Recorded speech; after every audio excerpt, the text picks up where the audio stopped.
A'udzubillahi minasyaitonir rajim. Bismillahirrahmanirrahim. Fa azallahuma asyaitanu anha fa akhrajahuma mimma kana fi. Wa qulna ihbitu ba'dukum li ba'din adu wa lakum fil ardi mustaqarrun wa mata'un ilahi. Fatalaqqa Adamu min rabbih kalimatin fataba alaihi innahu huwat tawwabur rahim. Qulna ihbitu minha jami'a fa imma ya'tiyannakum minni hudan faman tabi'a hudaya fala khaufun alaihim wala hum yahzanun.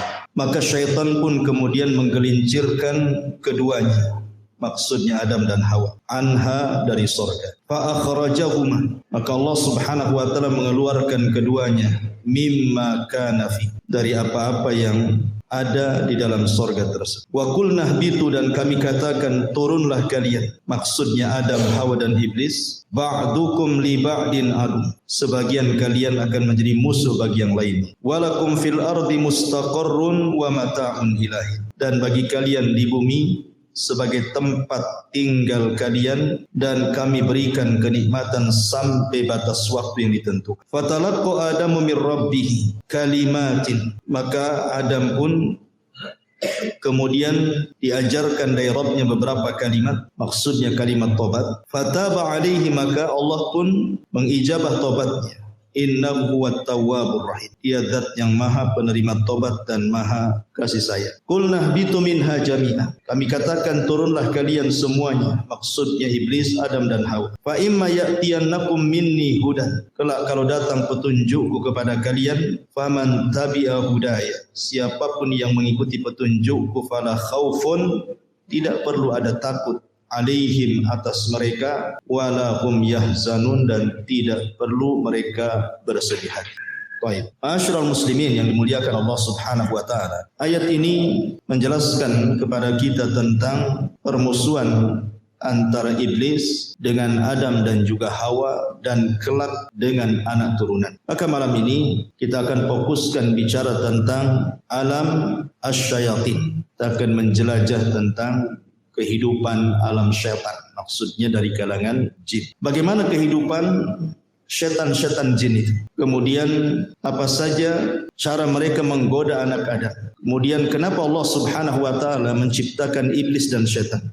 Apa hikmah? Kemudian langkah-langkah mereka. Kemudian dari mana mereka diciptakan? Bagaimana kehidupan mereka? Apakah mereka sama dengan manusia? Dan begitu seterusnya, nanti kita akan ulas tentang seputar kehidupan alam jin dan juga syaitan. Ma'asyiral muslimin yang dimuliakan Allah Subhanahu wa taala. Pertama, kita harus meyakini tentang wujudul jin. Jin itu ada. Kenapa saya membahas soal jin dan syaitan? Karena iblis itu bagian daripada jin, dan itu pendapat yang kuat berdasarkan firman Allah Subhanahu wa taala, kana minal jinni fa fasaqa an amri rabbih. Iblis itu bagian daripada jin yang melakukan kefasikan kepada Rabb. Berarti iblis itu bagian daripada jin. Makanya kita akan ulas kehidupan jin. Tentang keberadaan jin, Syekhul Islam Ibn Taimiyah rahimahullahu taala mengatakan, lam yukhalif ahadun min tawaifil muslimin fi wujudil jin wala fi anna Allah arsala Muhammadan sallallahu alaihi wasallam ilaihi wa hadha li anna wujudal jinni tawatarat bihi akhbarul anbiya tawaturan ma'luman bil ittirari wa ma'lumun bil ittirar annahum ahya'un uqala fa'iluna bil irada bal ma'murun manhiyun. Syekhul Islam Ibn Taimiyah rahimahullahu taala mengatakan, tidak ada satupun kelompok dari kalangan kaum muslimin yang menyelisihi tentang keberadaan adanya jin, dan juga tidak ada yang menyelisihi bahwa Allah Subhanahu wa taala mengutus Nabi sallallahu alaihi wasallam juga untuk mereka. Jadi nabinya jin juga adalah nabinya manusia. Kemudian beliau mengatakan, wa hadza, dan karena inilah sesungguhnya keberadaan jin itu sesuatu yang sifatnya mutawatir, sudah tersebar, yang dihabarkan para nabi sebelumnya, bukan hanya Nabi SAW. Para nabi sebelumnya juga menghabarkan tentang keberadaan adanya jin, dan mereka adalah makhluk yang hidup, berakal, mereka melakukan sesuatu karena kehendak, dan mereka diperintah dan juga dilarang. Dari sini menunjukkan bahwa jin itu ada, walaupun tidak bisa kita rasakan keberadaannya. Maksudnya tidak bisa kita lihat, tapi kita bisa rasakan keberadaan mereka. Itu kita bisa rasakan sebagaimana kita bisa merasakan keberadaan para malaikat. Maka jin juga sama, kita bisa merasakan keberadaan mereka. Dari mana kita tahunya? Ketika kita kemudian tergerak untuk melakukan perbuatan jahat, perbuatan maksiat, maka itu tandanya bahwa siapa yang menyuruh perkara-perkara itu was-was daripada syaitan dari kalangan jin. Sama ketika kita tergerak untuk mengaji ke sini, untuk ibadah, untuk taat, itu karena dorongan para malaikat. Artinya bahwa bukan sesuatu yang kita tidak bisa melihat, bendanya tidak ada. Contoh saja kipas. Kita bisa rasakan angin.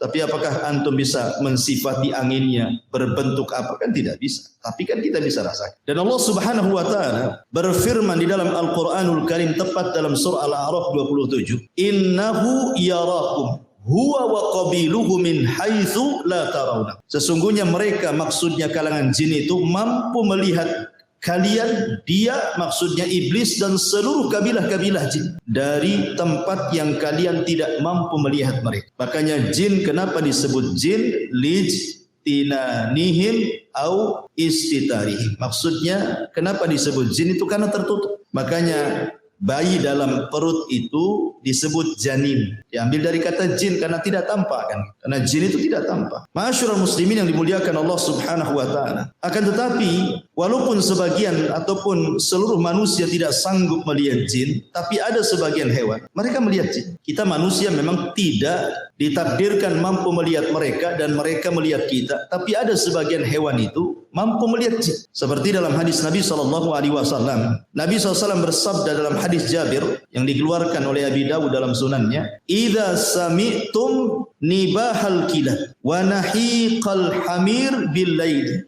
fata'awwadhu billahi minasyaitani fa innahunna yarawna ma la taraw." Kata Nabi SAW, apabila kalian mendengar gonggongan anjing ataupun suara keledai di malam hari, maka berlindunglah kalian kepada Allah dari syaitan, karena sesungguhnya dua hewan itu sedang melihat sesuatu yang kalian tidak bisa lihat. Hadis ini kata para ulama bahwa mereka adalah melihat syaitan, karena kita disuruh berlindung dari syaitan karena mereka melihat syaitan, maksudnya anjing dan keledai. Ya. Artinya ada sebagian hewan itu yang ditakdirkan oleh Allah Subhanahu wa taala melihat mereka, tapi kita selamanya tidak akan melihat mereka. Tapi sebagian para ulama mengatakan sebagai keadilan Allah, ketika di dunia kita tidak bisa melihat mereka, maka di akhirat kita bisa melihat mereka, mereka pula tak bisa melihat kita. Dibalik gitu ya. Kalau di dunia kan kita tidak bisa melihat mereka, tapi di akhirat kita bisa melihat mereka. Itu ada sebagian ulama mengatakan seperti itu. Baik, ma'asyiral muslimin yang dimuliakan Allah Azza wa Jalla. Pertanyaannya, kenapa Allah Subhanahu wa taala menciptakan jin? Maksudnya jin-jin yang jahat itu. Ya, ala ra'sihim iblis, tentu ketua gengnya adalah iblis. Kenapa Allah Subhanahu wa taala sampai menciptakan iblis? Buat apa? Ya, maka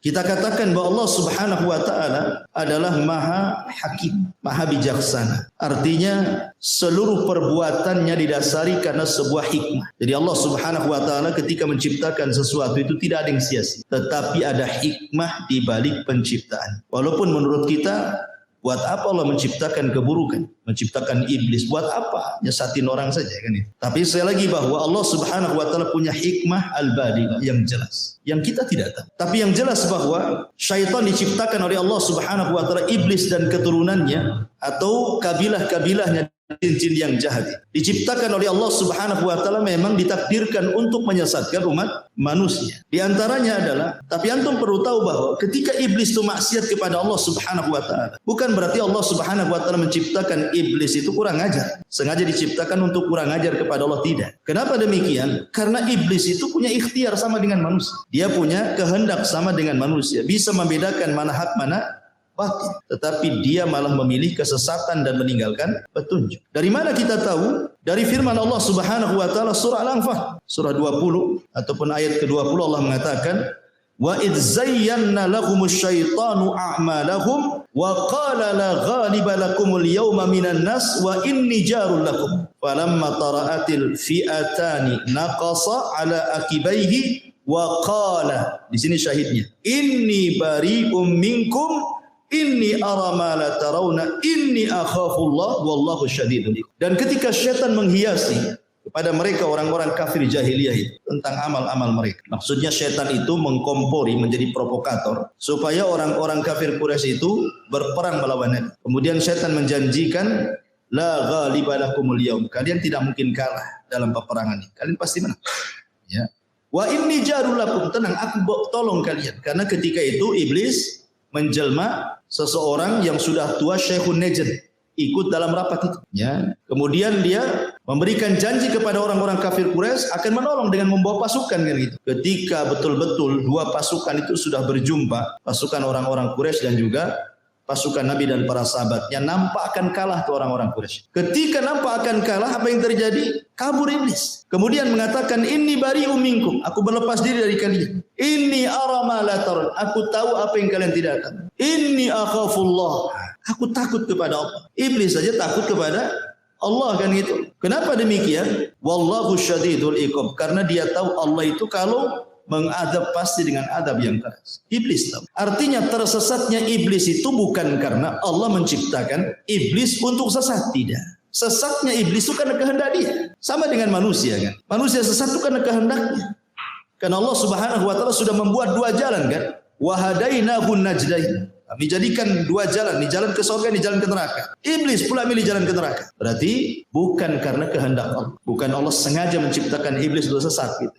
Jadi kesesatan iblis itu karena ikhtiar dia. Ya. Ma'asyiral muslimin yang dimuliakan Allah Subhanahu wa taala. Di antara hikmahnya yang disebutkan para ulama. Kenapa Allah Subhanahu wa taala menciptakan iblis, jin, syaitan dan yang semacamnya? Pertama, idharu qudratillahi azza wajalla. Allah ingin menampakkan kuasanya. Allah ingin menampakkan kekuasaannya kepada makhluk. Di mana Allah Subhanahu wa taala sanggup menciptakan malaikat dari cahaya. Allah sanggup menciptakan Adam dari tanah. Dan Allah pun sanggup menciptakan jin, syaitan dari api. Artinya ini kekuasaan Allah. Allah hendak menampakkan kekuasaannya bahwa Allah bisa menciptakan sekehendak yang tidak bisa dilakukan siapa. Kemudian yang kedua, al-fitnatu lil bashar. Di antara hikmahnya adalah memang Allah ciptakan jin dan atas kehendaknya kemudian dia tersesat. Allah sengaja untuk menjadikan fitnah bagi manusia. Karena dengan adanya syaitan dan dia menjadi fitnah bagi manusia, maka disinilah nampak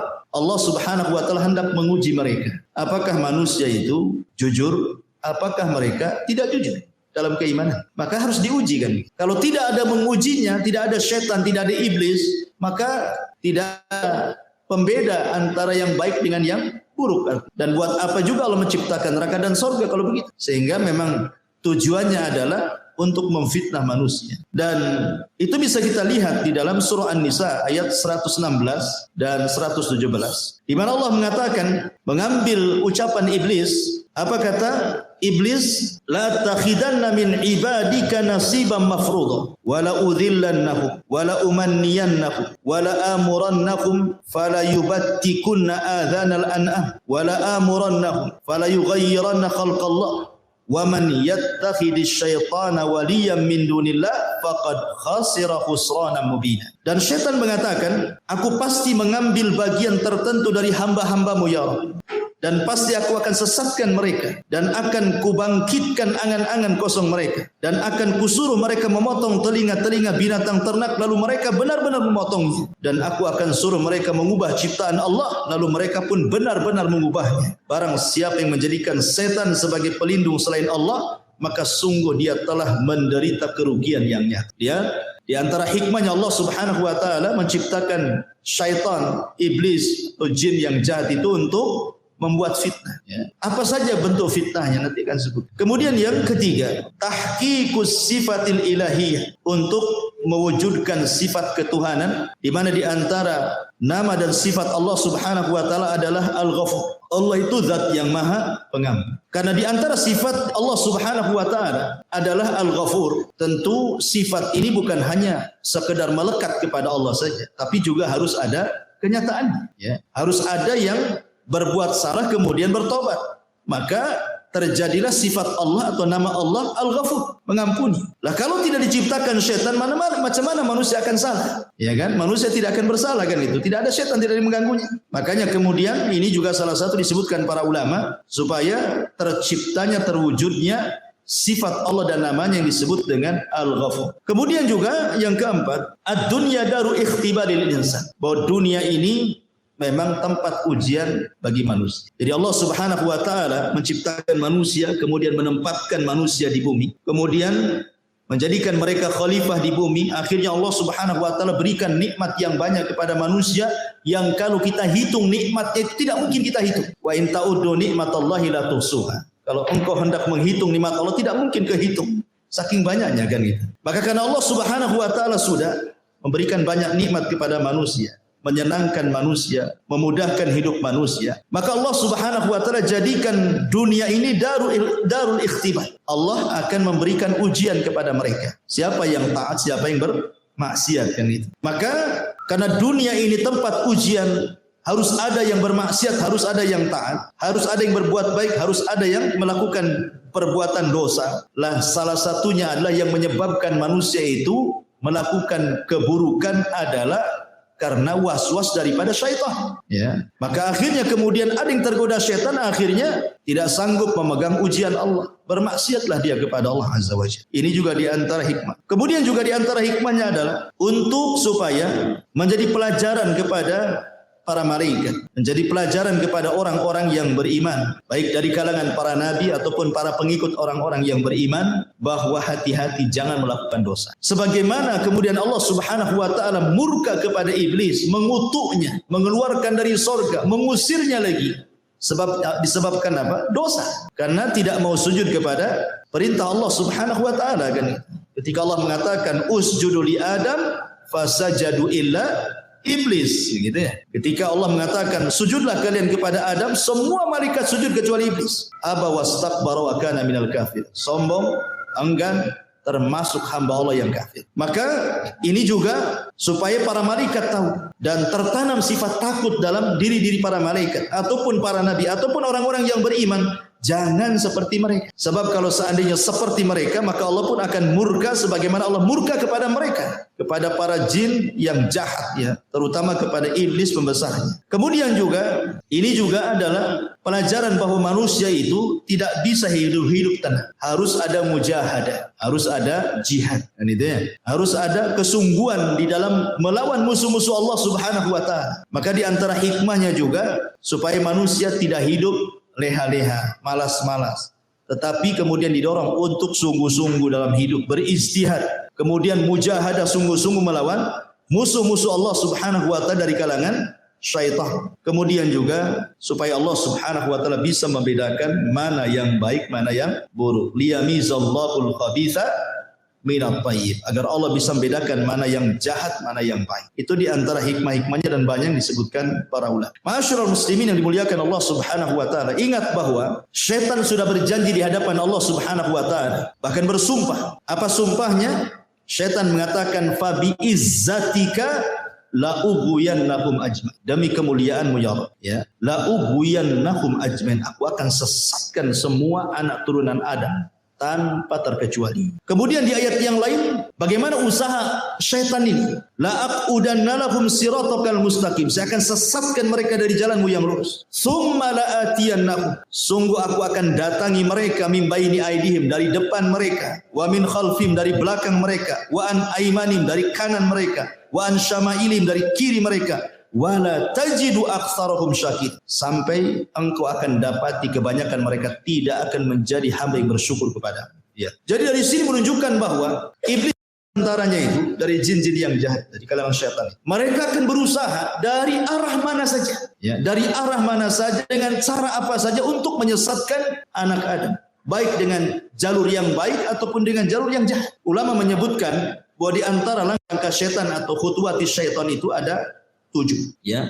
Di antara langkah-langkah syaitan itu ada 7. Yang pertama, syaitan itu akan membuat manusia kalau tidak kufur musyrik, disuruh menyekutukan Allah Subhanahu wa taala atau melakukan kekufuran. Makanya kemudian dalam surah Yasin 60 Allah mengatakan, alam ahad ilaikum ya bani Adam alla ta'budu syaitan innahu lakum aduwwum mubin. Bukankah aku sudah mengikat perjanjian kepada kalian wahai anak Adam, jangan sembah syaitan karena dia musuh kalian yang nyata. Allah sudah mewanti-wanti kan? Jangan sembah syaitan karena memang syaitan itu berusaha supaya manusia menyembah dia.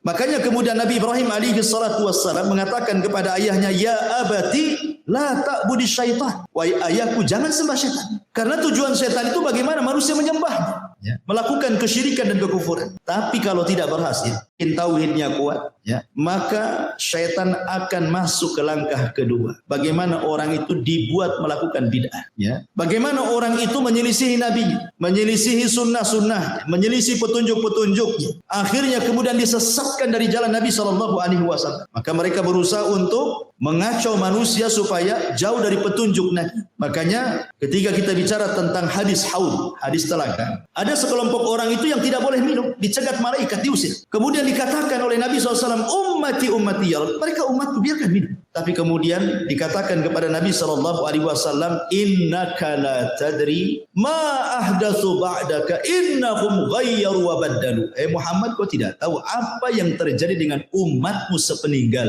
Mereka merubah syariat, mereka jauh dari petunjuk, mereka tersesat. Dan itu adalah langkah syaitan. Kalau tidak bisa antum melakukan itu, karena mungkin antum kuat tamasuk dengan sunnah, memegang sunnah Nabi SAW, turun ke tingkatan ketiga. Antum dibuat melakukan dosa besar. Allah Subhanahu wa taala mengatakan dalam surah Al-Baqarah ayat 268, asy-syaitan ya'idukumul faqra wa ya'murukum bil fahsya. Syaitan akan membisikkan di telinga kalian, jangan sedekah, jangan zakat, jangan infak, nanti kau fakir. Wa ya'murukum bil fahsya. Kemudian syaitan memerintahkan untuk melakukan kekejian, zina, homoseksual, lesbi, mencuri, minum khamar, macam-macam. Maka kalau tidak bisa ini, maka mungkin orang ini kuat ibadahnya, kuat takutnya kepada Allah Subhanahu wa taala, maka turun ke tingkatan keempat. Syaitan akan mengarahkan antum untuk melakukan as-saghair, dosa-dosa kecil. Mungkin dosa besar tidak. Anda tidak melakukan zina, tapi Anda melihat aurat perempuan, seperti itu. Dibuatnya kemudian orang itu melakukan dosa kecil. Kemudian kalau tidak bisa juga, karena memang Anda ini kokoh akidahnya, kokoh sunnahnya, kokoh ibadahnya, maka setan akan beralih ke nomor 5, lebih rendah lagi. Apa itu? Disibukkan dengan perkara-perkara mubah. Perkara-perkara mubah. Nonton bola itu mubah, tidak ada hukum. Tetapi ketika melalaikan sampai nobar antum, sampai jam berapa nobar? Sampai jam 4 ngantuk pula antum. Akhirnya lewatlah subuh. Dimudahkan seperti itu. Perkara-perkara mubah itu disibukkan dengan perkara-perkara mubah untuk apa? Untuk dilalaikan dari zikir, dari ketaatan, dari ibadah. Akhirnya dengan menyibukkan perkara yang mubah, dampaknya adalah lupa kepada ibadah. Ini yang nomor 5. Oh, tidak bisa juga rupanya. Yang nomor 5 ini tak bisa juga nih. Turun lagi itu ke yang ke-6. Apa yang ke-6? Antum disibukkan dengan perkara-perkara yang tidak afdal dan meninggalkan yang afdal. Disibukkan dengan perkara sunnah, tapi melalaikan yang wajib. Antum sibuk sholat malam, bagus sholat malam, tapi subuhnya antum nguap-nguap,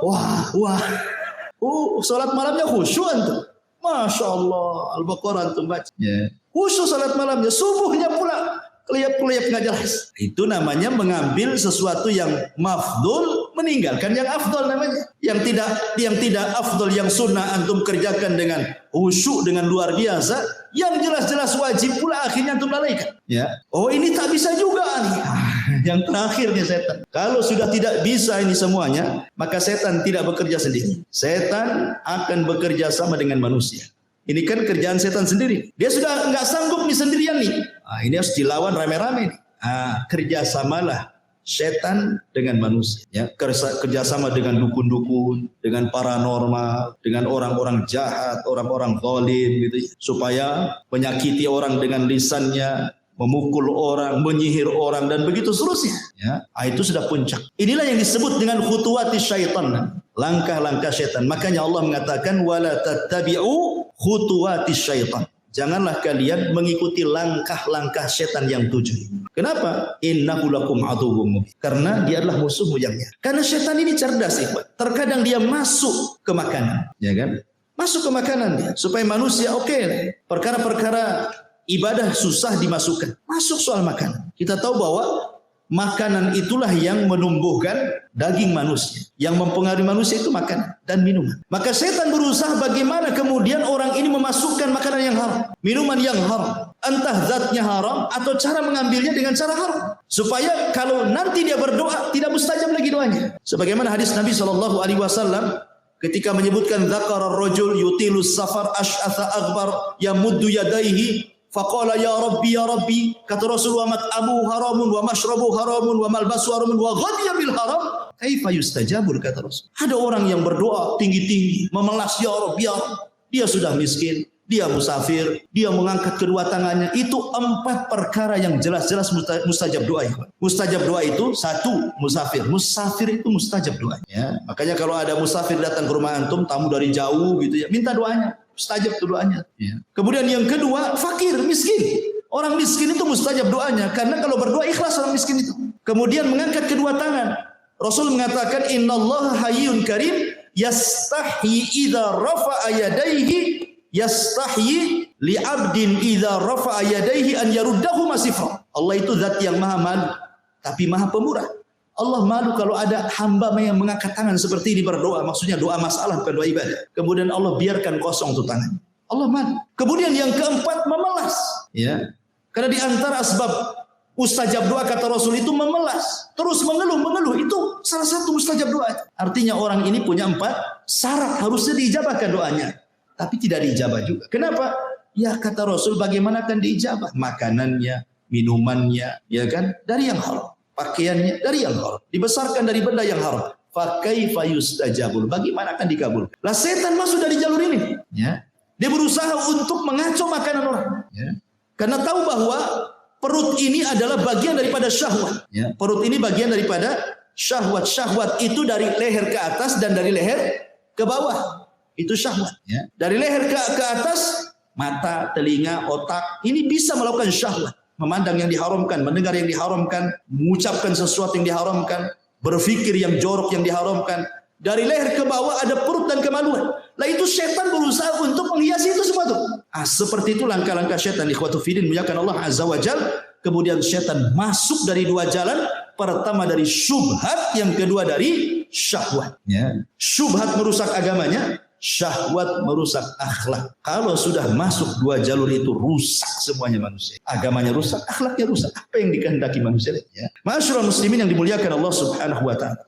Tetapi ikhwan, ingat, kemampuan setan untuk menguasai manusia. Setan itu hanya menguasai manusia dari 4 jalan saja. Ingat, setan itu hanya bisa menguasai manusia dari 4 jalan, tidak lebih. Ya. Pertama, at-tazyib, berusaha menghias. Yang hak dihiasi jadi batil, yang batil dihiasi jadi hak, yang jahat dihiasi jadi baik, yang baik dihiasi jadi jelek, dan begitu seterusnya. Hanya menghias-hias saja. Yang kedua, at-taswil, dibuat manusia itu diangan-angan.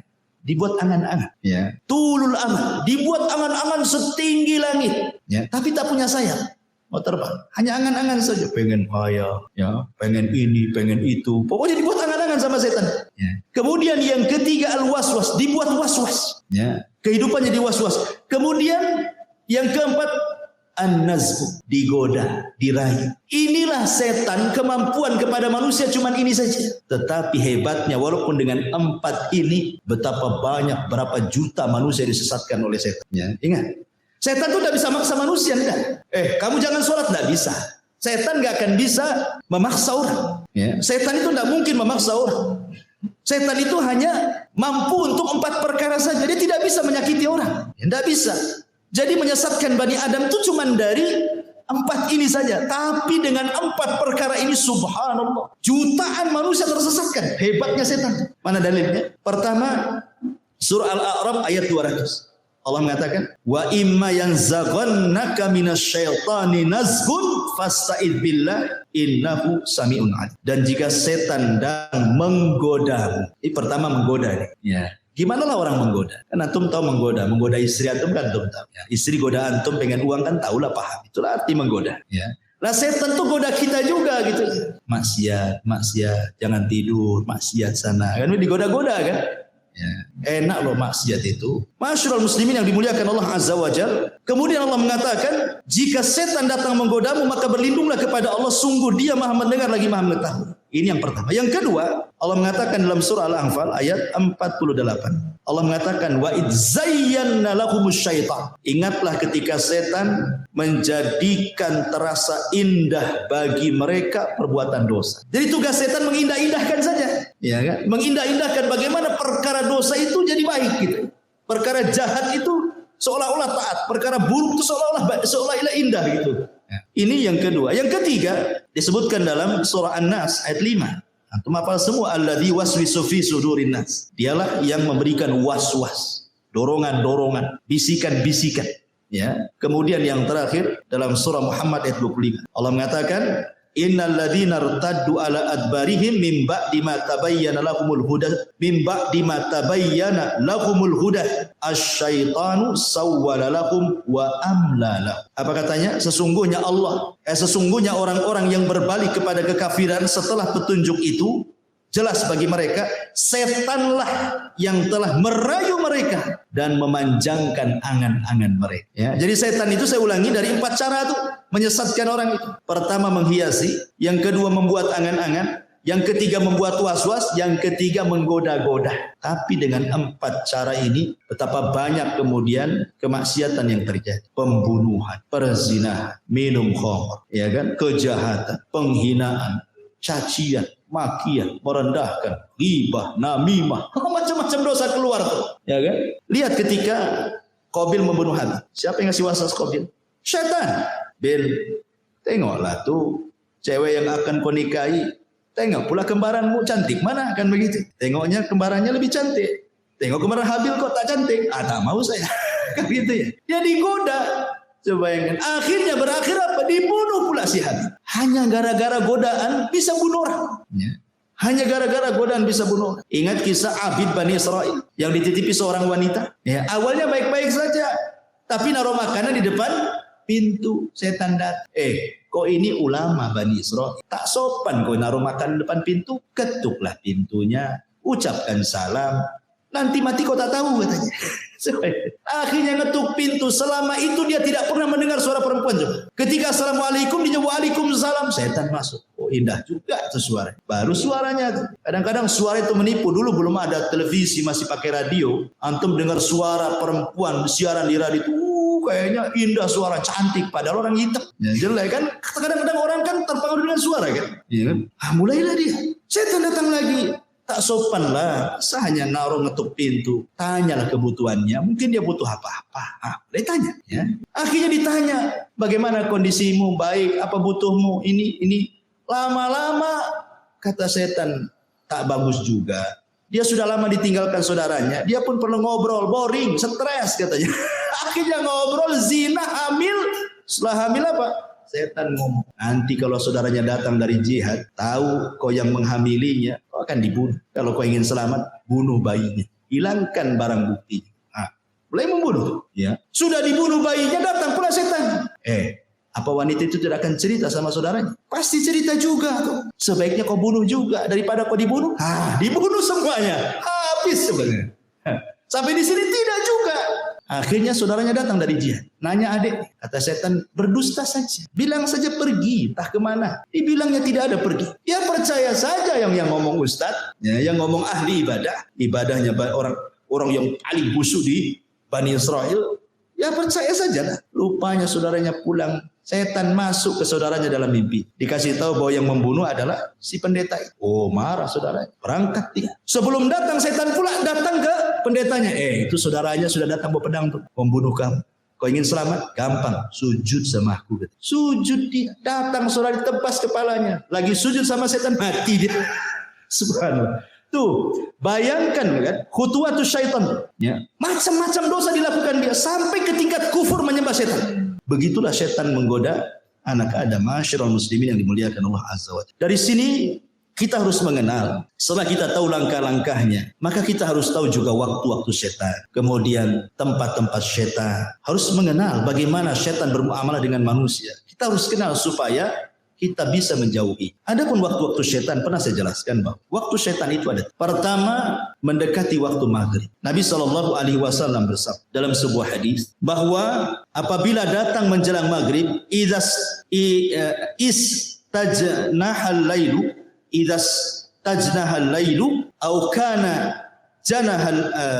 au kana janhul laili fakuffu sibyanakum fa inna syaitan tantashiru hina idzin, kata Rasul. Apabila mendekati waktu maghrib, ya, menjelang terbenamnya matahari, kata Nabi SAW, tahan anak-anak kalian, jangan main di luar rumah, masukkan ke rumah, kunci jendela, kunci pintu. Itu setan lagi menyebar di mana-mana, ya, setan lagi banyak di mana-mana. Kenapa? Dikhawatirkan setan akan masuk ke anak-anak kita, ya. Bisa saja kemudian kesurupan dan begitu seterusnya, kan itu. Makanya waktu ini jangan sampai kemudian mengeluarkan anak-anaknya. Ini namanya waktu setan. Ini satu. Yang kedua, waktu setan itu ba'da isya sampai sepertiga malam, panjang waktunya. Ba'da isya sampai sepertiga malam akhir. Ini waktu setan. Makanya Nabi SAW yaqra'un nauma qablaha wal hadits ba'da. Rasul memakruhkan tidur setelah maghrib. Nggak boleh tidur setelah maghrib itu karena ke isya cepat. Ya, nanti bablas maghribnya kan, isyanya ya. Kemudian Rasul memakruhkan bicara setelah isya, kecuali ada manfaatnya, entah manfaat dunia atau manfaat akhirat seperti ngaji seperti ini. Tapi kalau tidak ada manfaat dunia dan akhirat, apa sih manfaatnya? Hanya ngobrol, nongkrong gitu, tidak jelas gitu ya. Maka setan akan talang bermain-main tuh dengan orang. Dibuatnya orang kuliner malam-malam, berangkat jam 8, pulang jam 12, sampai jam 12 tidak langsung tidur juga. Baru tidur ketika malaikat turun pulang pun tidur. Di sepertiga malam akhir. Jadi orang itu dilalaikan jangan sampai bangun di sepertiga malam akhir, dan kalau bisa jangan sampai subuh bangun. Itu waktu setan. Ya. Makanya kenapa setan itu di malam hari dia sengaja bawa 3 ikatan. Kemudian datang kepada setiap orang yang tidur, diikat tengkunya 3 kali ikatan. Diikat sama setan tengku kita ini. Kemudian kalau sudah dekat-dekat subuh, maka setan akan membisikkan di telinganya, nim naumatan tawilah, tidur, malam masih panjang. Padahal udah mau subuh tuh. Itu lagunya tuh. Tidur, malam masih panjang katanya kan. Coba bayangkan, ya senang aja dia tidur kan. Makanya kata Nabi SAW, kalau dia terbangun, wa dzakarallah, langsung dia membaca, alhamdulillahilladzi ahyana ba'dama amatana wa ilaihin nusyur. 1 ikatan hilang. Kalau dia berwudu, 2 ikatan hilang. Kalau dia sholat, hilanglah semua ikatan sehingga dia menjadi jiwanya baik dan menjadi nasyid, rajin. Ya. Rajin itu artinya tidak jadi pemalas. Ya. Ini yang kedua. Yang ketiga, waktu setan itu menjelang zuhur, kubalai zuhur, ya sekitar jam 11, setengah 11 sampai jam 12 lah gitu ya. Itu namanya waktu setan. Dari situlah Nabi SAW mengatakan apa? Kilu fa inna syaitana la yak. Tidurlah siang karena setan tidak pernah tidur siang. Ya. Ya bukan tidur betulan, tidur ya mungkin 10 menit jadilah, walaupun ya sleep chicken, tidur biasa saja walaupun tak nyenyak gitu. Bahkan menurut penelitian Profesor Amerika itu, orang yang membiasakan tidur siang menjelang zuhur itu ya antara jam 11 gitu ya, tidur 10 menit jadilah, walaupun tidak tidur beneran rebahan-rebahan itu, maka akan dijauhkan dari stroke dan akan diperbaiki jantung, kata mereka ya. Walaupun nggak diteliti orang, kita yakin bahwa setiap perintah itu ada hikmah. Sami'na wa ata'na, selesai. Ya, artinya sekali-kali gitu kita melakukan sunnah ini. Ini disebut dengan waktu-waktu setan. Ya. Ada juga waktu-waktu yang kita disuruh untuk isti'adzah. Ya. Kapan itu? Pertama, waktu marah. Ini setan masuk ke badan kita. Orang marah itu setannya masuk. Waktul ghadab. Makanya kenapa kata Nabi SAW, apabila engkau marah dalam posisi berdiri, duduk. Kalau masih marah juga, baring. Kalau masih marah juga, wudu. Masih marah juga, sholat. Masih marah juga, tak tahu lah, memang pemarah dia. Artinya sudah macam-macam nih kan. Jadi tahap-tahapan Nabi SAW itu sudah dikasih tahu. Ya. Kemudian yang kedua, waktu syahwat. Waktu ketika orang itu syahwatnya bangkit, istiadah kepada Allah Subhanahu. Apalagi anak-anak muda yang belum kawin, bahaya. Maka disuruh puasa untuk meredakan syahwat. Kemudian juga qabla salat, menjelang waktu salat. Biasanya setan datang tuh. Kemudian diberatkan kaki melangkah untuk salat. Istiadah kepada Allah Azza wa Jalla. Ya. Kemudian yang keempat, Al-iqdam ala a'malis salihati, ketika hendak melakukan sebuah kebaikan, entah mau kerja bakti di masjid gitu ya, entah mau sedekah, entah mau apa, pokoknya ada. Enggak bisa lewat dia, lewat istrinya. Bang, jangan sedekah dulu lah Bang. Kenapa deh? Ambillah motor dulu. Kan gitu. Jadi nggak bisa lewat dia, lewat istrinya kan itu. Jadi dia setan itu berusaha, makanya waktu-waktu seperti ini istiadah termasuk indah naum, menjelang tidur. Makanya Nabi SAW meruqyah dirinya dengan membaca 3 qul, kemudian mengoles-ngoles badannya, mengusap dari atas kepala sampai kaki. Untuk apa? Supaya jangan diganggu setan. Makanya Rasul itu memberikan irsyad kepada kita berwudu, ya kan? Sebelum tidur, kemudian membaca 3 qul, 3 kali diusapkan semua badan, ya. Kemudian kalau kita ingin bertasbih, tasbih 33 kali, tahmid 33 kali, takbir 34 kali, kan itu ya. Baca ayat kursi. Maka orang yang sebelum tidur seperti ini, ikhwan, saat tidur itu malaikat akan ada di samping kiri kanan kita. Setiap kita guling ke kiri, maka malaikat sebelah kiri akan mengatakan Allahumma gfirlahu, Allahumma arham. Ya Allah ampuni orang ini, ya Allah rahmati orang. Kalau berguling lagi ke kanan, malaikat sebelah kanan ngomong gitu juga. Sampai dia bangun. Coba bayangkan. Seandainya Allah takdirkan dia meninggal. Meninggal dalam posisi dia sedang didoakan malaikat. Ya kan? Tapi kalau nggak berdoa ya samping kirinya setan lah. Apalagi dibuat mimpi-mimpi. Buruk lagi mimpinya. Jatuh dari atas ranjang. Baik. Masyaallah muslimin yang dimuliakan Allah Azza wa Jalla. Ini juga diantara waktu-waktu kita disuruh untuk istiadah. Kemudian bagaimana setan itu masuk dalam kehidupan manusia? Kita tahu bahwa Allah Subhanahu wa taala berfirman dalam surah Al-Fatihah, Alhamdulillahi Rabbil Alam. Segala puja dan puji hanya milik Allah, Rabb semesta alam. Allah menciptakan alam itu, ada alam malaikat, ada alam jin, ada alam manusia, ada alam binatang, ada alam tumbuh-tumbuhan. Ada alam yang tidak diketahui manusia. Yang tampak itu sedikit, yang tidak tampak itu banyak. Ya. Wa yakhluqu ma la ta'lamun. Allah menciptakan yang kalian tidak tahu. Ada alam-alam yang kita tidak tahu. Ya. Intinya bahwa di antara dua makhluk yang berakal yang Allah ciptakan yang ada hubung kait dengan manusia, pertama malaikat. Malaikat sejak sujud kepada Adam, sejak itulah ada hubung kait antara malaikat dengan Adam dan dengan seluruh anak keturunannya. Malaikat akan senantiasa bersama manusia, ya. Sejak janinnya, dia yang meniupkan ruhnya, dia yang mencatat takdirnya, ya kan?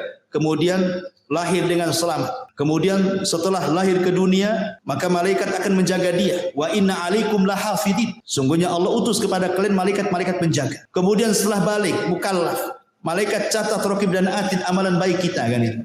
Dan begitu seterusnya. Ada malaikat terbang ke sana kemari mencari majelis ilmu, majelis zikir. Ada malaikat tiap Jumat berdiri di pintu masjid, mencatat orang yang pertama bagikan korban unta, kedua bagikan korban sapi, ketiga bagikan korban kambing, keempat bagikan korban ayam, kelima bagikan korban telur ayam. Habis telur ayam. Tak ada, tak mungkin tai ayam. Kan itu. Artinya bahwa sudah malaikat ada yang berdiri di pintu masjid setiap Jumat. Jadi malaikat itu memang ada hubung kait dengan kita semuanya. Sampai ketika mati malaikat juga yang mengucapkan, mencabut ruh kita. Ketika kita di alam kubur malaikat juga yang tanya kita. Raqib dan atid. Dan begitu sampai masuk ke dalam sorga. Yang bukakan pintu sorga juga malaikat ribuan. Dan begitu seterusnya. Malaikat gak akan lepas dari manusia. Sejak hidup sampai mati, sampai masuk sorga atau masuk neraka. Jin juga sama. Jin akan masuk dalam kehidupan manusia. Ya, apa saja tadakhulnya setan kepada kehidupan Bani Adam. Ma'asyiral muslimin yang dimuliakan Allah Azza wa Jalla. Yang pertama, tentu yang paling bahaya adalah setan masuk dalam kehidupan manusia. Tadi saya sudah katakan, setan akan berusaha untuk membuat kufur kita, membuat kufur anak Adam supaya menjadi pengikut dia. Kan itu ya, masuk neraka sama-sama. Kemudian yang kedua, setan juga akan berserikat kepada manusia, pada harta manusia dan anak-anak manusia, ya. Masuk ke harta manusia itu maksudnya entah mencuri dapat harta, kan itu, entah suruh korupsi dapat harta, entah ngambil hak orang lain dapat harta, dan begitu seterusnya. Atau masuk ke anak-anak kita tidak tanggung jawab mendidiknya, akhirnya dia jadi jahat dia. Ya, itu semua adalah godaan setan tadi yang 4 tadi, menghiasi, menggoda, membuat angan-angan, membuat was-was. Nah, kemudian juga yang ketiga, setan masuk juga pada seluruh kehidupan manusia. Antum rapat, setan juga ada di situ. Makanya lihat di rapat tuh ada juga yang gebrak-gebrak meja. Emosi dia, ada setannya, kan itu ya. Lagi emosi masuk jadi rapat. Lihat ketika Nabi SAW hendak hijrah, rapatlah Abu Jahal Di mana? Di Darun Nadwah. Untuk apa? Mensiasati menangkap Nabi. Berujung dengan membunuh Nabi. Itu siasatnya. Sehingga Allah mengatakan, wa idh yamkuru bikal ladzina kafaru liyuthbituka aw yaqtuluka aw yukhrijuk. Ketika setan membuat makar kepada manusia untuk memenjarakan Nabi, untuk membunuh Nabi, untuk mengusir Nabi. Jadi orang itu rapat. Abu Jahal dan ketua-ketua kabilah rapat di Darun Nadwah. Datang setan menjelma manusia, ikut rapat pula di situ. Coba bayangkan kalau rapat setan pula pesertanya. Kira-kira gimana rapat? Kacau ya. Jadi manusia itu masuk ke rapat-rapat manusia itu. Ya. Jadi semua perkara-perkara manusia akan masuk di situ. Dan itu disebutkan dalam sebuah hadis Nabi SAW. Inna syaitana yahduru ahadakum inda kulli syai'in min sya'ni. Setan akan masuk kepada salah seorang di antara kalian dalam seluruh perkara kehidupannya dia. Sampai kepada makanan. Antum makan ya. Makan. Tiba-tiba kemudian ada, anggaplah nasi jatuh. Ya. Setan masuk, jangan diambil. Ya. Disuruh apa? Mubadzir. Dan Allah mengatakan, innal mubadzirina kanu ikhwana syaitan. Orang-orang yang membadzirkan itu termasuk teman-teman setan. Makanya kata Nabi SAW, idza saqatat min ahadikum luqmah falyumithu, kata Rasul. Kalau antum lagi makan, tiba-tiba ada satu nasi jatuh, kata Rasul, ambil, makan. Suruh diambil sama Nabi. Jangan tabdzir. Ya kan? Kenapa demikian? Karena Rasul mengatakan, "Tsumma liyakulha wala yada'aha lisyaiton." Makan yang jatuh itu jangan tinggalkan untuk setan. Rasul mengatakan jangan tinggalkan untuk setan. Berarti ada setan nunggu-nunggu jatuh tuh. Antum enggak tahu saja kan? Jadi setan tuh nunggu-nunggu depan antum tuh, kapan jatuh. Kalau jatuh jangan diambil. Gitu maksud. Kalau diambil, setan kelaparan dia, enggak akan makan. Tapi kalau antum yang masuk lebih sedikit daripada yang keluar, senanglah setan. Ya. Jadi jangan tabdzir, mubadzir. Apa banyak sekarang naudzubillah kita lindung kepada Allah. Terkadang kita sendiri mengalami di rumah-rumah kita. Kadang istri kita masak ini baru lebih. Terkadang yang dibuang ke tong sampah hampir tiap hari. Ya kan? Ya, ngaku saja. Ya, karena saya juga terkadang seperti itu. Kadang-kadang saya nasihati istri saya. Jangan banyak masak-masak. Kalau masak cukup, ya ibaratnya lebih baik kurang daripada berlebih kan gitu. Kecuali masak banyak untuk tetangga nggak apa-apa. Ya. Kalau untuk dimakan kemudian sampai sayur dibuang karena basi nggak kemakan, nasi dibuang hampir tiap hari, ya Allah kan. Ini sama aja untuk berkawan dengan setan namanya, ngasih makan setan kan. Ya, jadi ini juga sampai masuk kepada perkara-perkara seperti ini. Kemudian faida faragha falyul'ibhu asabi'ahu. Kalau selesai makan tidak cukup sampai di situ, kata Rasul. Jilati jari-jari kalian. Sampai Rasul nyuruh jilat-jilat. Namanya kalau habis makan kan banyak tuh makanan di tangan itu. Ini udah habis makan belum dijilat, masuk kobokan. Nah, itu kan tuh setan di kobokan. Itu ya, kawan. Ya, kenapa? Alasannya fa innahu la yadri fi ta'amihi yakunu barakah. Kata Rasul, karena kalian tidak tahu di mana berkah makanan itu. Apakah yang dimakan tadi, ataukah yang di tangan, ataukah yang jatuh. Ya. Ma'asyiral muslimin yang dimuliakan Allah Subhanahu wa taala, termasuk juga setan itu masuk pada pintu-pintu rumah Bani Adam. Jadi setiap hari setan itu jumlahnya banyak. Usia mereka lebih panjang dibandingkan usia manusia. Ya, tapi tidak ada yang kekal. Semua setan juga mati, kecuali iblis saja yang kekal. Itu pun matinya nanti setelah tiupan sangkakala kan itu. Jadi setiap hari itu di rumah kita ini, di depan rumah kita ini, di depan pintu-pintu rumah kita itu setan sudah berjajar tuh. Semua rumah kaum muslimin. Rumah saya, rumah antum, rumah siapa saja. Ya, setan itu udah nunggu di depan rumah. Apa yang dilakukan setan? Idza dakhala ar-rajulu baitahu. Kalau seseorang masuk ke rumahnya, fadzakarallaha, dia pun mengingat Allah. Inda dukhulihi, maksudnya baca basmalah ketika masuk. Kemudian ucapkan salam. Ya, apa kata Nabi SAW? Wa inda ta'amihi, dan juga mengingat Allah saat makan menyebut bismillah. Jadi ketika masuk baca bismillah, kemudian ucapkan salam, kemudian ketika makan baca bismillah, maka setan tuh yang nunggu di rumah, di depan rumah itu akan mengatakan kepada kawan-kawan di belakangnya, la mabita lakum wala asya. Pergi kita. Kayaknya kita tidak ada kamar nih di kamar. Di rumah ini tidak ada kamar dan tidak ada makan di rumah ini, kita pergi. Ya. Tetapi kata Nabi SAW, wa idza dakhala falam yadhkurillaha inda dukhulihi qala syaitan adraktumul mabit wa idza lam yadhkurillah inda ta'amihi qala adraktumul mabita wal asya. Rawahu Muslim. Tapi kalau orang itu masuk, ya, dan tidak mengingat nama Allah, main blusuk saja masuk ke rumah, tidak baca basmalah, ya tidak salam, ya, Main masuk saja. Ketika antum makan baca basmalah, ketika masuk tak baca basmalah, maka setan akan mengatakan apa? Gak apa-apa, gak ada makan. Tapi hari ini kita bisa tidur di rumah ini. Gitu. Ada hotel bintang 3 di sini. Kita tidur sini. Tapi kata Rasul, kalau dua-duanya gak baca basmalah, masuk tak baca basmalah, makan pun tak baca basmalah. Apa kata setan? Adraktumul mabita wal asya. Maka setan akan berteriak ke kawan-kawannya. Sini semua, kita nginep di rumah ini. Ada makan malam kita di sini katanya. Subhanallah. Ya, bagaimana setan masuk loh ke rumah kita setiap hari. Ya. Ini kemudian juga contoh yang lainnya. Ya. Setan juga berusaha untuk masuk pada hubungan suami istri. Apa kata Nabi SAW? Lau anna ahadakum idza ata ahlaha qala faqudiya bainahuma waladun lam yadurhu syaitan. Kalau seandainya salah seorang di antara kalian mendatangi keluarga, artinya melakukan hubungan, dan sebelum anda melakukan hubungan anda mengatakan bismillah, ya Allah jauhkan kami dari setan dan jauhkan setan dari apa yang kau akan rizkikan kepada kami, kemudian kita melakukan hubungan suami istri, maka setan tidak akan memadaratkan kita di sini. Artinya mafhum mukhalafahnya, kalau seandainya kita tidak baca ini, tidak ta'awud, tidak baca basmalah, berarti ya setan ikut terlibat di situlah maksud. Ya, tapi bukan berarti kalau umpamanya tidak baca doa ini kemudian punya anak, berarti separuh setan separuh manusia. Nggak ada, beda lah kan itu. Ya, setan kan tercipta dari api, kita dari tanah. Ya, jadi sudah beda bahan penciptaan. Boleh jadi mungkin sifat-sifatnya kan. Baik. Kemudian setan juga berusaha untuk yufsid 'alan nas, berusaha untuk merusak kesehatan manusia. Kesehatan. Merusak kesehatan biar sakit orang. Ya. Ini disebutkan oleh Nabi SAW. Innila a'lamu kalimatan law qalaha la dhahaba anhu alladhi yajid. Law qala a'udzu billahi minasyaitonir rajim. Kemudian kata Nabi SAW, sungguhnya aku inni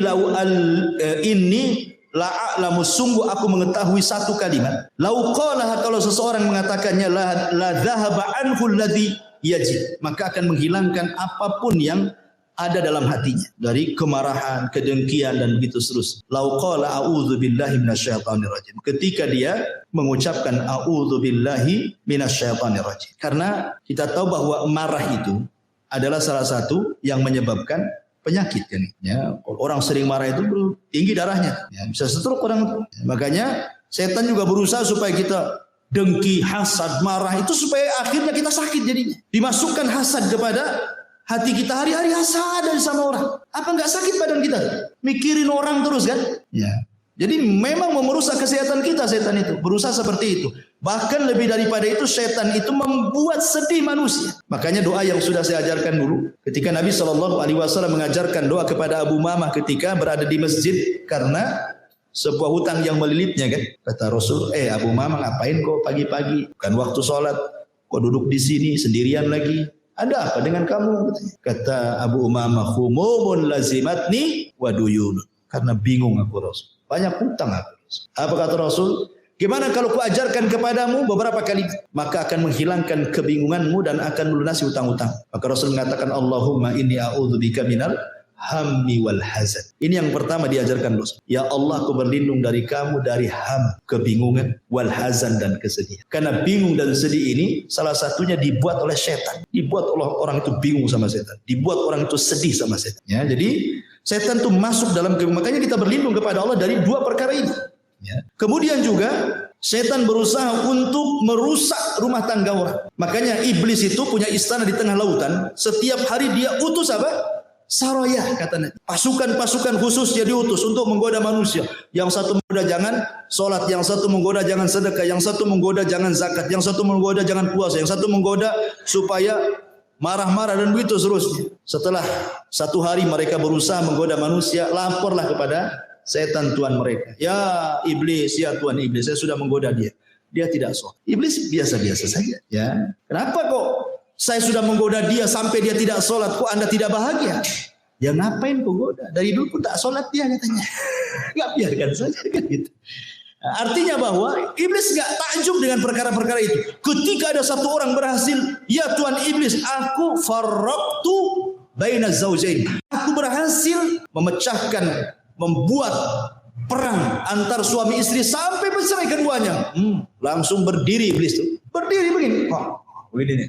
Diambil pialanya, Diletakkan di kepalanya, anta.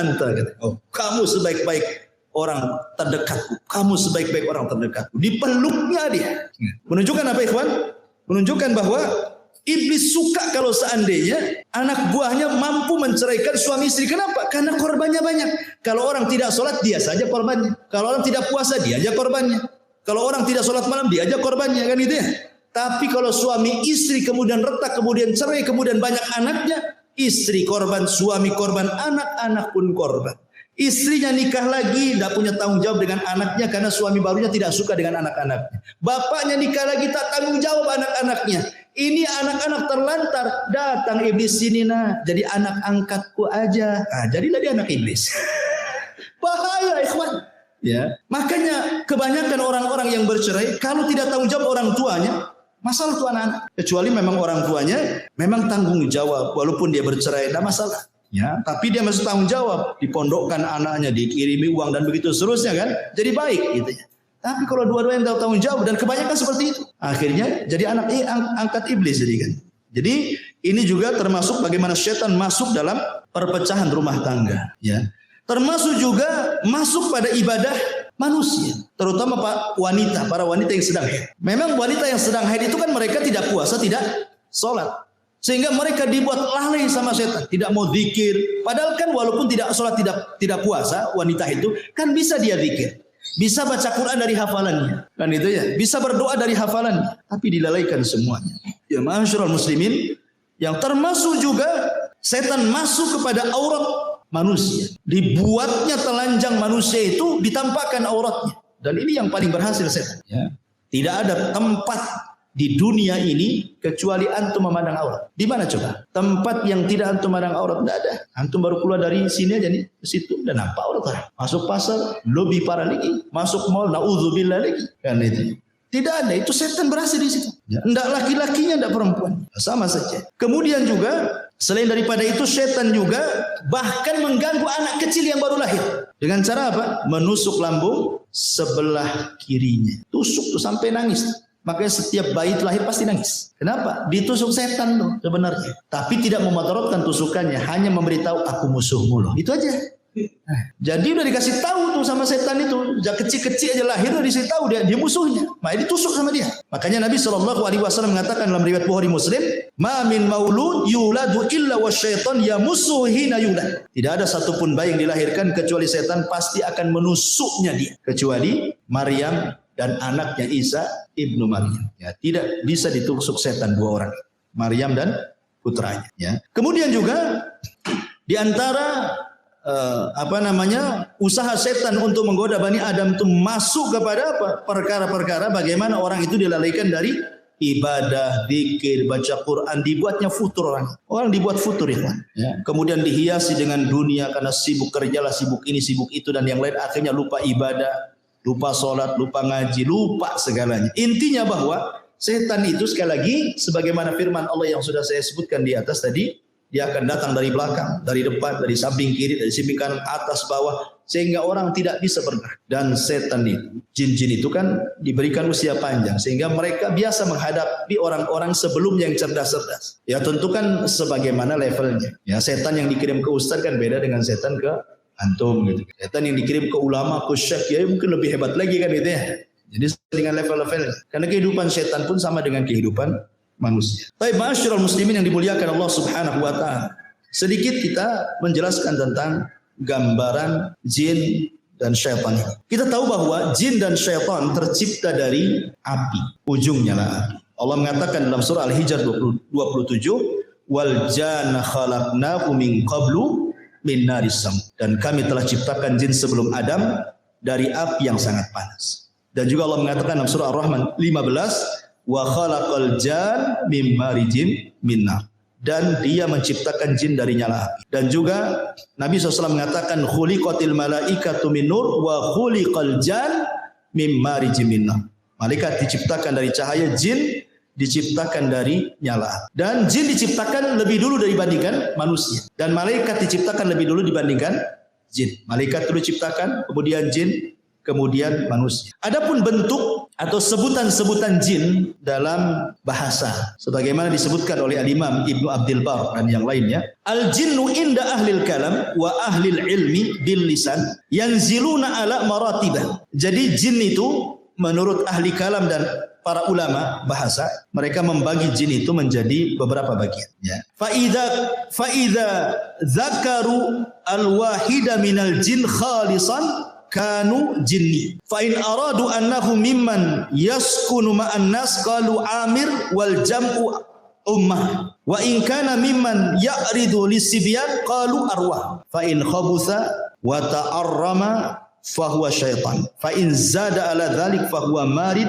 Fa in zada ala dzalik wa qawi amruhu qalu ifrit. Jadi jin itu kalau jin murni maka disebut jin. Memang jin murni dia, ya. Dia tidak macam-macam, ya. Dia tidak ganggu, ya. Jin muslim lah gitu ya. Enggak ganggu dia. Ya jin-jin gitu saja. Kemudian yang kedua, kalau yang tinggal bersama manusia yang di rumah-rumah antum tuh, setiap rumah ada jin, ya. Maka disebut amir atau jamannya ammar atau ummar, ya. Kemudian yang ketiga, jin yang mengganggu anak kecil. Itu disebut arwah. Kan ada anak kecil itu, Bi, kok ada apa ya di situ? Nah, ya, anak-anak kecil kan kadang-kadang ngomong begitu kan. Itu bukan punya indera keenam, bukan indigo, bukan orang sakti itu. Kan ada tuh orang dibilang anak saya sakti karena melihat setan, melihat jin itu. Bukan indigo, itu orang kena kerasukan jin itu. Diruqyah anak kayak gitu. Nah, itu yang ganggu-ganggu anak-anak kita itu disebut arwah. Kadang-kadang dia nunjuk ke gelap. Kok nampak itu? Kita nengok tak ada apa-apa. Anak kecil ini ngomong ada di situ. Yang lambe-lambe dia katanya. Nah, itu disebut arwah, ya kan? Kemudian yang keempat, yang jahat dan sering mengganggu itu disebut setan. Nah, kalau jin yang jahat disebut setan, ya. Kalau yang di atasnya setan lebih jahat lagi itu disebut marid. Sampai ada dukun Yaman yang paling sakti, dia pernah menyihir ulama sampai buhulnya itu berapa meter pakai kain, itu jarumnya berapa ribu jarum dikubur di kuburan. Tobat dia, ya, dia cerita dukun nih, habis tobat karena dia nyesel dia menyihir ulama masalahnya kan, tobat dia menceritakan, ya, tentang ditanya soal jin yang tidak mungkin beriman sama sekali. Dia mengatakan namanya marid. Itulah yang kemudian oleh Nabi SAW disebut bahwa kalau datang bulan Ramadan, maka setan-setan diikat. Siapa yang diikat? Jin marid ini yang diikat. Karena ini jin yang paling jahat. Dia tidak ada jin marid yang beriman. Jahat sekali mereka. Ya. Makanya diikat jin-jin yang ini. Tapi yang lain-lainnya tetap aja dilepas. Ya. Jadi tidak semua setan diikat di bulan Ramadan. Ya. Karena ada hadis yang mengatakan, ketika Rasul mengatakan idza ja'akum Ramadan futihat abwabul jannah wa ghuliqat abwabun niran wa sufidatis syayatin, dan setan diikat. Di riwayat yang lain maradatus syayatin, jin yang marid itu yang diikat, yang jahat sekali. Ya, makanya di bulan Ramadan wajar masih ada juga orang yang tak puasa kan. Ah, itulah jin yang lepas tuh yang tak puasa, ya kan. Kemudian yang paling jahat lagi, di atasnya marid ada lagi dan lebih garang lagi dia. Itu disebut ifrit. Dia kuat. Makanya di zaman Nabi Sulaiman apa kata ifrit? Aku bisa pindahkan istana Balkis sebelum kau berdiri katanya. Ya kan? Saking kuatnya. Itulah bawahannya iblis, ifrit. Dia bisa pindahkan istana Ratu Balkis sebelum Sulaiman berdiri lagi. Nah, itu istilah-istilah yang disebutkan para ulama. Kemudian juga Nabi SAW mengatakan al-jinnu salah satu asnaf. Jin itu ada 3 jenis. Ya, sinfun lahum ajnihatun yatiruna fil hawa, wa sinfun hayyatun wa kilabun, wa sinfun yahilluna wa yat'anun. Nabi SAW mengatakan dalam riwayat Tabrani dan Al-Hakim dengan sanad yang sahih, jin itu 3 kelompok. Yang pertama jin yang bisa terbang. Jin itu bisa terbang. Makanya kenapa mereka punya maqaidu lisam'i, di atas awan mereka punya pos-pos. Mereka terbang ke awan. Ya, kemudian mereka buat pos di atas awan. Nanti dari pos itulah mereka saling panjat pinang. Ya, satu jin ke jin sampai ke langit. Kemudian yang paling atas mendengarkan ucapan malaikat. Disitulah mereka mencuri dengar. Kemudian akhirnya disampaikan ke jin yang bawahnya sampai yang di pos yang di atas awan itu. Baru setelah itu dia turun ke bawah terbang. Sadi dukun. Kemudian jualanlah kalimat-kalimat wani piro. Ini saya punya kabar bagus. Terjadi kerjasama antara jin dan dukun. Itu pun kalimat yang hak dicampur adukan 99 kedustaan. Ya, baik. Kemudian ada jin yang berbentuk ular dan anjing. Ya, ada jin itu yang berbentuk ular dan anjing. Bahkan Syekhul Islam Ibnu Taimiyah rahimahullahu taala bahwa jin itu bisa menyerupai apa saja. Bisa menyerupai apa saja. Kecuali Nabi. Enggak bisa. Jin enggak bisa menyerupai Nabi. Tapi selain Nabi bisa. Ya, bisa menyerupai. Makanya kenapa saya pernah bertanya kepada salah satu guru saya. Terus saya belajar di Yaman, belajar kitab Fathul Majid, Syarah Sahih kitab Tauhid. Jadi saya tanya, namanya Syekh Adnan. Ya, Syekh, saya kebiasaan di kampung saya cerita, agak panjang cerita. Waktu saya di kampung di Jawa Barat, di Majalengka, ada tukang mabok. Jadi zaman dulu preman-preman itu, mereka bukan kayak sekarang merek-merek Homer itu kan macam-macam ya. Kalau dulu itu kan paling tinggi cap janggut, ya kan? Anggur cap janggut. Ya, kalau dulu kan, itu sudah mabok tuh minum itu. Jadi preman-preman desa ini buatlah lomba mabok-mabokan. Karena satu botol tidak puas, akhirnya apa? Dicampur dengan spiritus. Jadi campur dengan spiritus. Kurang kuat juga dicampur dengan pil BK. Untuk pil BK, untuk anjing gila. Jadi dioplos tuh. Bayangkan, anggur, kasih spiritus, kasih pil BK. Gimana tuh? Overdosis mati. Mati kepala preman itu mati. Beberapa orang mati, preman juga mati itu gara-gara overdosis. Jadi zaman baheula kan, zaman dulu itu, preman tuh paling takut dengan hantu. Orang-orang dulu kan takut kalau cerita-cerita setan itu karena banyak tahayulnya orang-orang desa. 1 minggu nggak ada orang berani keluar gara-gara kematian itu. Karena nggak wajar matinya kan. Akhirnya banyaklah tahayul. Orang-orang desa, oh katanya aku melihat preman itu sedang duduk di jembatan. Ya, di tempat saya itu ada namanya jembatan Harewos. Nah, di situ ada, di Harewos itu katanya ada dia sedang duduk. Jadi saya tanyakanlah cerita ini kepada Syekh Adnan. Mungkin nggak saya bahwa orang mati ini bisa hidup lagi? Karena ini cerita nyata gitu. Ini dongeng dari desa saya ya, di Majalengka sana. Katanya saya itu mungkin saja. Tapi bukan orang mati itu hidup lagi, bukan itu. Tetapi itu adalah jin korin. Setiap manusia itu punya jin korin kata saya. Nah, yang tahu tentang sifat kita, ya bentuk kita itu jin korin kita karena sejak lahirnya sudah ada pada badan kita kan gitu. Sehingga dia tahu sifat kita, bentuk kita apa. Jadi kan dia memungkinkan dia tasyakul persis seperti kita. Jadi ketika dia mati, jinnya ini sudah menakut-takuti orang. Karena sudah tugasnya selesai memberikan waswas, orang sudah mati kan. Berarti jin dikeluar, dialah jadi jin yang bebas. Akhirnya nakut-nakuti orang.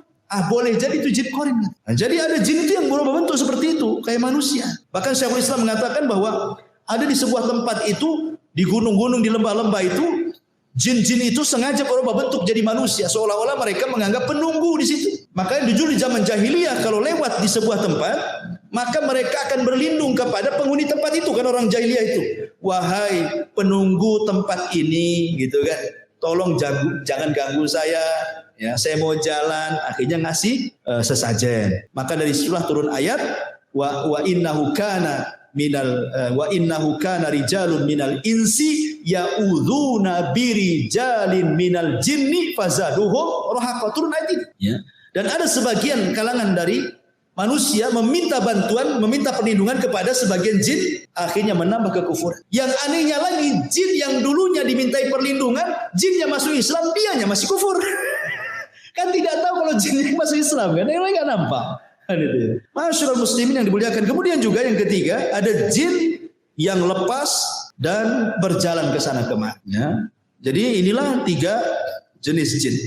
Baik, kalau ada yang bertanya, bagaimana jin itu akan diazab oleh Allah Subhanahu wa taala dengan api sementara dia tercipta dari api? Jin masuk neraka, dihisab oleh Allah sama dengan manusia. Kalau dia masuk neraka dicipta dari api, tentu dia tidak akan terbakar, ya. Maka ini dijawab oleh Asy-Syaikh atau Al-Imam Ibnu Aqil dalam kitabnya Al-Funun bahwa jin itu tetap merasakan azab, merasakan sakit kalau dibakar dengan api. Sebagaimana manusia juga kalau ditumbuk tanah juga sakit. Karena maksudnya jin tercipta dari api itu asal penciptaannya sama dengan Adam, asal penciptaan dari manusia. Tapi anak turunannya tidak dari tanah, ya dari ibu bapak. Makanya kalau antum ambil pisau, antum kemudian iris tangan antum, yang keluar kan bukan pasir, bukan tanah, ya darah kan begitu.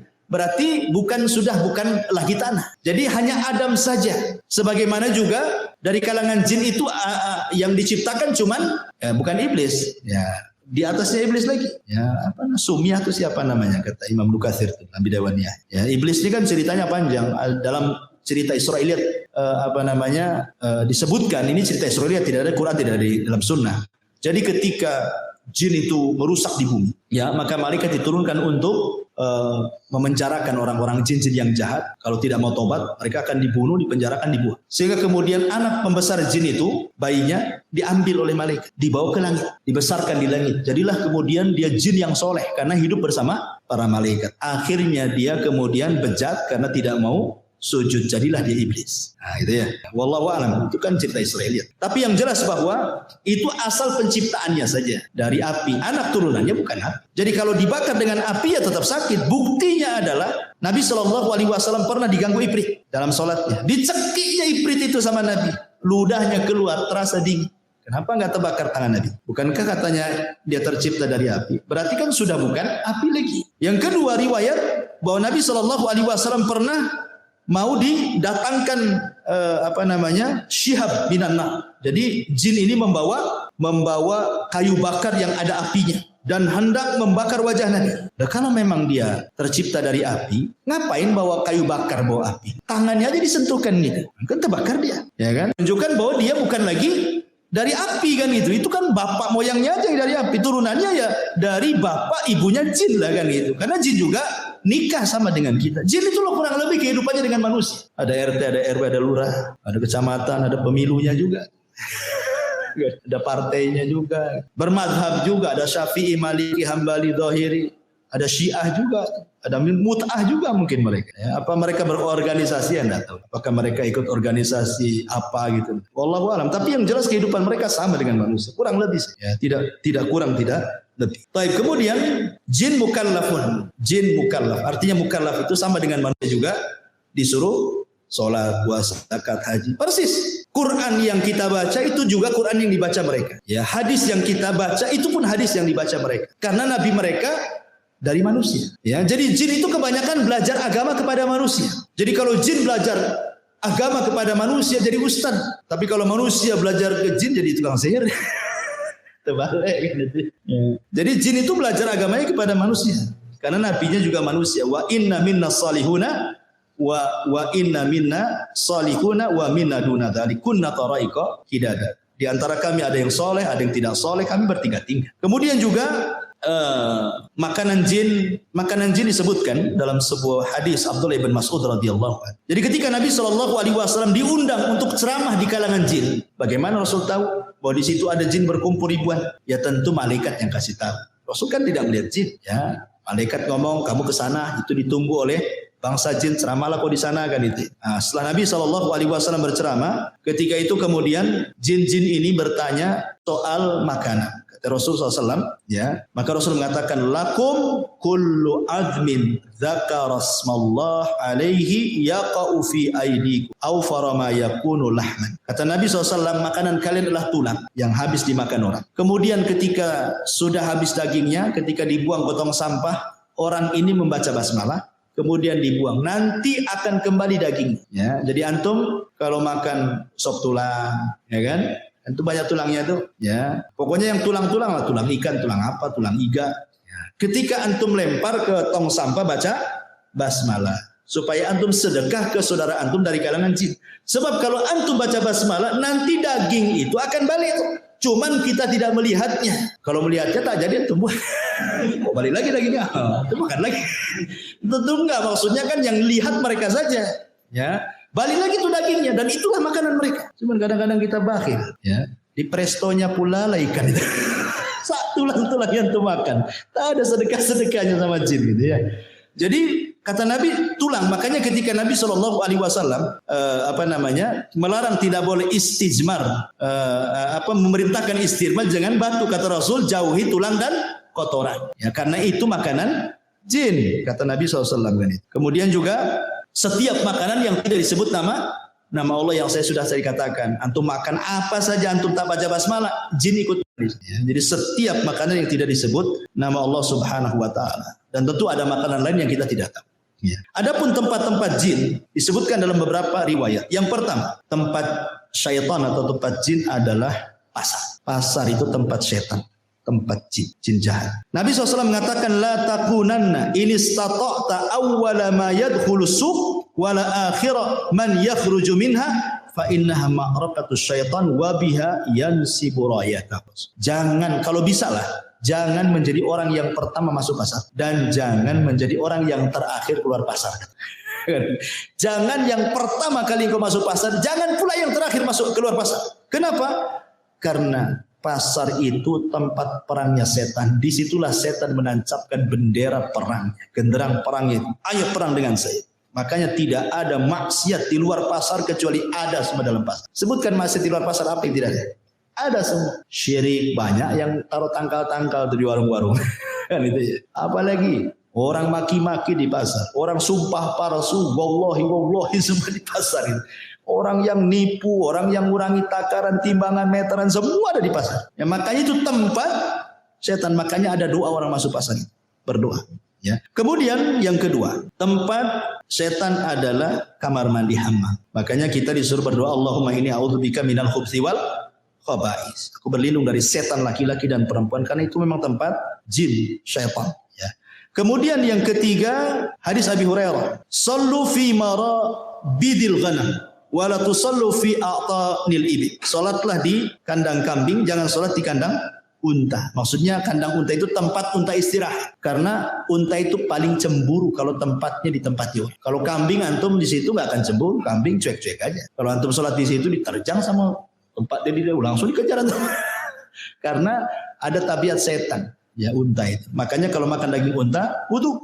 Kalau makan daging kambing tidak wudu gitu ya, maksudnya tidak batal wudu. Kemudian juga hadis yang ketiga, kata Imam Ibnu Taimiyah rahimahullah, al-amakinul lati yunha 'anis salati fiha ka'atanil ibil wal hammami wa hiya al-ma' wasyaitan. Wa kadzalika ma yusafiru ilaihi ba'dun nas minal magharati wa nahwihi minal jibali qasirin li ta'dim tilkal buqati bisyami wa misra wal jazirati wal khurasan wa ghairiha. Wa kullu mawdi'in tu'addimuhu an-nas ghairal masajid wa masyairil hajj fa innahu ma'wa syaitan. Ya, kata Ibnu Taimiyah, tempat-tempat yang diagungkan manusia yang tidak ada perintah untuk mengagungkan, maka di situ tempat setan. Ya. Pokoknya kalau ada tempat-tempat diagungkan manusia, pada Allah tidak memerintahkan untuk mengagungkannya, kata Ibnu Taimiyah, di situlah tempat setan. Ya, ya macam-macam, tak kuburan atau tempat keramat gitu ya. Gua-gua tertentu, bukit-bukit, kawah-kawah dan yang lainnya.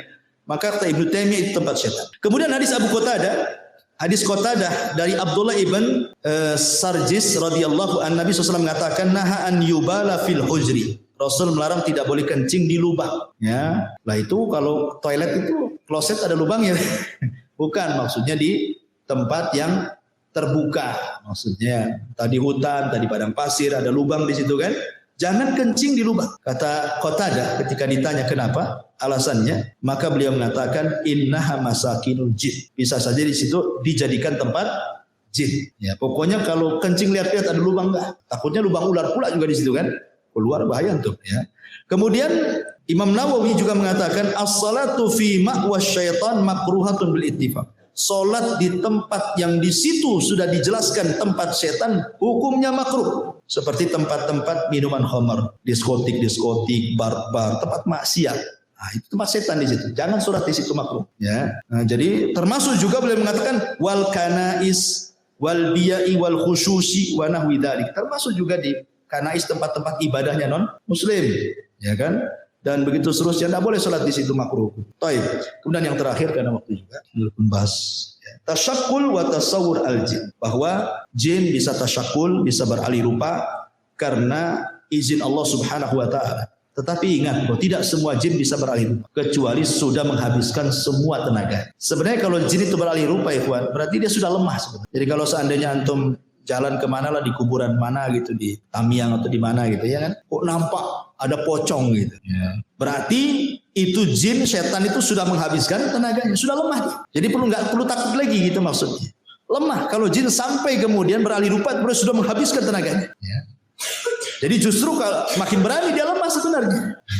Cuman kita tidak, kita yang takut kan gitu. Kemudian juga ada yang mengatakan dalam sebuah referensi itu bahwa sebenarnya jin itu beralih rupa karena dukun. Jadi di kalangan jin itu ada dukun juga. Jadi dia datang ke dukun jin, dimantra-mantrai, maka dia akan menjelma seperti apa. Jadi dukun itulah dukun dari kalangan jin yang merubah dia sehingga Dia ingin jadi apa gitu ya. Dan itu akhirnya menakut-nakuti manusia. Ada juga jin itu berakhir lupa maksudnya mewarnai dirinya. Nah, diwarna-warnai dirinya supaya nampak ada kaibat. Ada apa gitu ya. Kalau kita jalan di kegelapan tuh seset, ada apa aja gitu ya. Tahu warna apa. Bisa saja. Ya, karena sekali lagi mereka tidak bisa menyakiti kita. Mereka itu hanya menakut-nakuti saja. Ya, mereka menakut-nakuti dan mereka akan mencari semua media bagaimana kita tahu. Ya, entah lewat angin, entah lewat bayang-bayang, entah lewat suara, entah lewat mimpi, begitu. Nah, umpamanya seorang penakut dalam rumah sendirian. Ya, pertama PLN mati, yang kedua hujan lebat, yang ketiga apa lagi? Tetangga pula anjing berisik. Hari Jumat, kliwon lagi. Gimana? Kalau penakut ikhwan, padahal itu gorden tuh goyang-goyang kena angin. Antum sangka di situ ada setan kan itu? Ya memang ada setannya sebenarnya, karena setan itu akan masuk di bayang-bayang, digoyang-goyang, di suara angin, di suara apa saja, pokoknya setan itu berusaha menakuti antum supaya antum takut. Makanya Rasul mengatakan kalau antum lewat di sebuah tempat dan menakutkan, maka cukup mengucapkan bismillah wala tubali, kata Rasul. Bismillah, jangan pedulikan. Kata Rasul, cuma simpel saja. Baca bismillah, jangan pedulikan. Banyak istri antum nih, ya takut ya. Kan ada wanita-wanita yang penakut. Mungkin karena sejak kecil sudah ditakut-takuti orang tuanya jangan keluar, nanti ada setan. Akhirnya sampai besar pun terpengaruh dengan bahasa itu. Nengok sinetron pula isinya suser ngesot kan gitu. Semua film setan juga. Akhirnya kan kepikiran tuh. Kata Nabi SAW, kalau umpamanya ke dapur dari rumah, lagi hujan, lagi banyak angin goyang-goyang, jangan pedulikan. Memang itu setan, kita tidak syak lagi itu setan dengan nakut-nakuti. Tapi Rasul mengatakan jangan pedulikan, baca basmalah, masuk kamar mandi, kencing, balik lagi, selesai. Ya, jangan sampai terpengaruh. Lagi panggil-panggil, siapa di dapur? Gitu. Kacau itu ya. Baik, saya kira ini sampaikan lama pula kajian kita. Subhanallah bihamdika, asyhadu an la ilaha illa anta astaghfiruka wa atubu ilaik.